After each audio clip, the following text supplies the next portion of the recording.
안녕하십니까? 실버 메디컬 복지센터 가족 여러분. 오늘도 현장에서 어르신들의 가장 가까운 이웃이자 가족이 되어주시는 선생님들께 깊은 존경과 감사의 인사를 올립니다. 우리가 매일 수행하는 돌봄이란 무엇일까요? 단순히 식사를 챙겨드리고 몸을 씻겨드리는 행위를 넘어 그 근간에는 한 인간의 삶을 지탱한다는 숭고한 가치가 있습니다. 그 가치의 핵심이 바로 오늘 우리가 함께 나눌 인권입니다. 노인인권 보호 지침은 딱딱한 법조항이 아닙니다. 어르신들이 우리 센터에서 남은 생을 보내시는 동안 나로서 존중받고 있다는 확신을 갖게 해드리는 우리 모두의 약속입니다. 오늘 이 시간에는 노인인권 보호 지침을 통해 우리가 현장에서 어떻게 어르신의 존엄을 지켜낼 수 있을지 아주 깊이 있게 들여다보겠습니다. 첫 번째 권리는 존엄한 존재로 대우받을 권리입니다. 시설에 계신 어르신은 자신의 의사에 반하는 어떠한 노동행위도 강요받아서는 안 됩니다. 종종 현장에서는 이런 일이 발생하곤 합니다.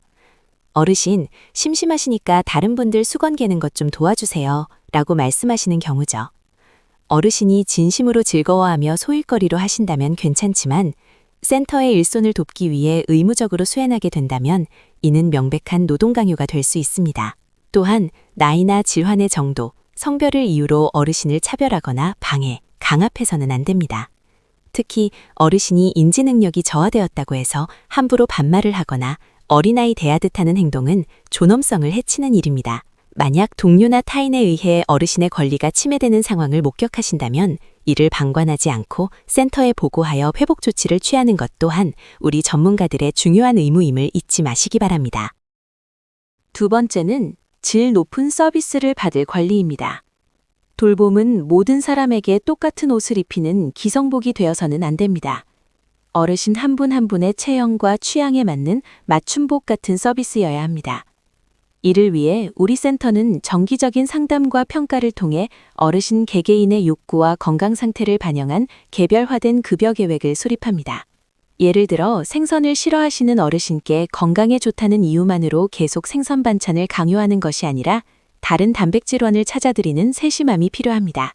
특히 중요한 점은 경제적 이유, 즉 이용료 미납 등을 이유로 서비스의 질을 낮추거나 차별해서는 안 된다는 것입니다. 어르신이 우리 센터를 떠나시는 그 순간까지 우리는 최선의 전문적인 수발을 제공할 의무가 있습니다.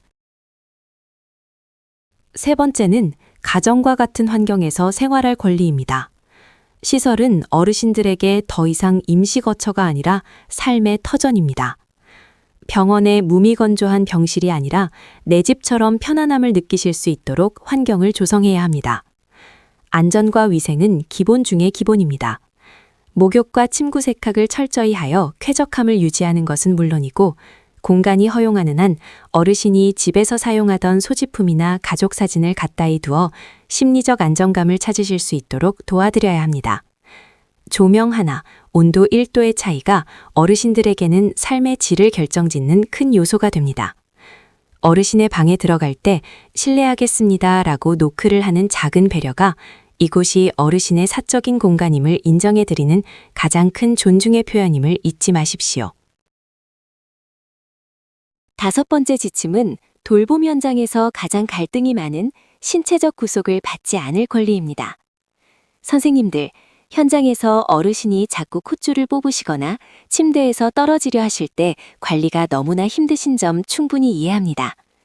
하지만 안전을 위해 어쩔 수 없다는 명분 아래 어르신의 손발을 묶거나 휠체어에 고정하는 행위는 어르신에게 극심한 공포와 무력감을 심어줍니다.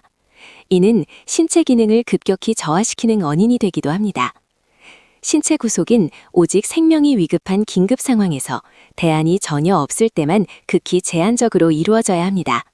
이때도 반드시 제한 사유와 시간을 상세히 기록하고 보호자에게 통지하여 동의를 구해야 합니다. 구속 이전에 어르신이 왜 그런 행동을 하시는지, 통증 때문인지 혹은 불안 때문인지 그 근본적인 원인을 살피는 것이 전문가로서 우리가 가야 할 길입니다.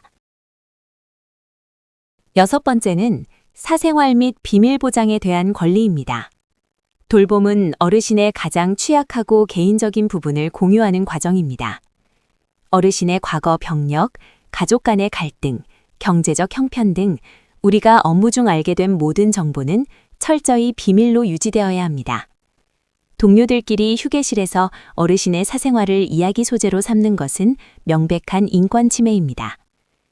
저 어르신 댁은 자식들이 참 무심하네 라는 사소한 뒷말도 어르신의 명예를 훼손할 수 있습니다.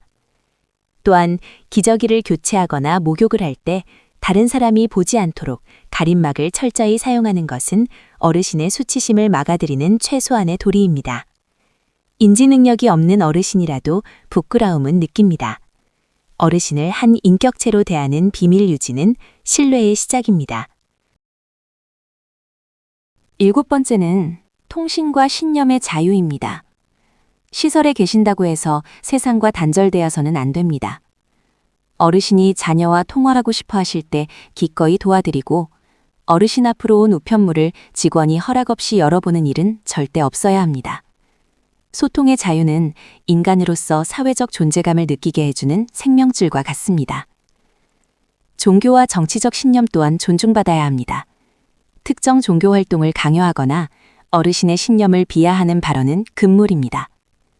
선거철에 어르신의 투표권 행사를 돕는 것 또한 권리 보장의 일환입니다. 어르신이 평생 쌓아오신 가치관을 시설 생활의 편의를 위해 바꾸려 하지 마십시오.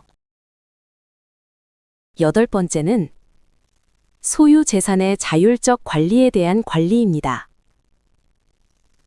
어르신은 기억력이 안 좋으시니까 제가 돈을 관리해 드릴게요 라는 말은 선의일 수 있지만 어르신의 재산권을 침해할 위험이 있습니다. 어르신의 소중한 연금과 금품은 본인이 직접 관리하고 사용하는 것이 원칙입니다. 만약 어르신이나 가족이 공식적으로 위탁을 요청했을 때만 시설이 대리 관리를 수행하며 이때는 영수증 하나까지 투명하게 기록하고 정기적으로 보고해야 합니다.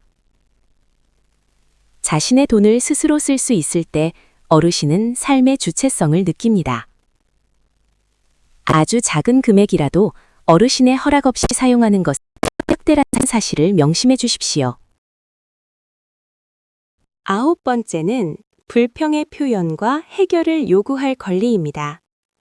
불평은 서비스 개선을 위한 가장 귀한 목소리입니다. 어르신이나 가족이 제기하는 불만을 귀찮은 민원으로 치부해서는 안 됩니다. 건의함이나 운영위원회를 통해 공식적으로 불평을 말할 수 있는 분위기를 만들어야 합니다. 가장 중요한 원칙은 불이익 금지입니다. 불만을 제기했다는 이유로 어르신에게 차가운 말을 내뱉거나 서비스 제공 순서를 뒤로 미루는 등의 보복성 행위는 절대 용납되지 않습니다. 어르신이 마음 편히 이것 좀 고쳐주세요 라고 말씀하실 수 있는 센터가 가장 안전하고 품격 있는 센터입니다. 10번째 지침은 인권의 핵심인 참여 및 자기결정권의 행사입니다.